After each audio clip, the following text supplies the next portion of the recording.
ఆరవ ప్రణాళిక కాలంలో ప్రకటించినటువంటి ప్రధానమైనటువంటి చొరవలు ఏమిటి?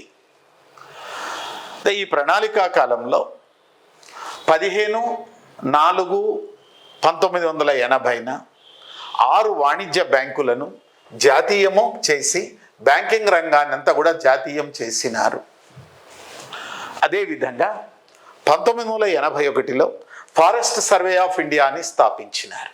In the year 1951 Forest Survey of India was established.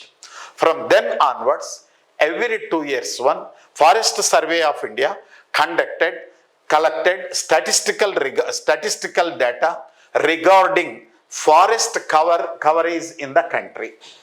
1981లో భారత ప్రభుత్వము ఫారెస్ట్ సర్వే ఆఫ్ ఇండియాని స్థాపించినది.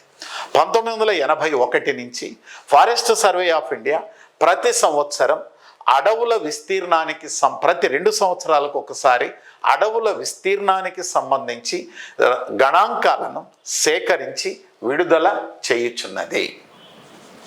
శివరామన్ కమిటీ సిఫార్సుల మేరకు 1982 జూలై 12న ముంబాయి ప్రధాన కార్యాలయముగా జాతీయ వ్యవసాయ గ్రామీణాభివృద్ధి బ్యాంకును స్థాపించి వ్యవసాయ రంగ అభివృద్ధికి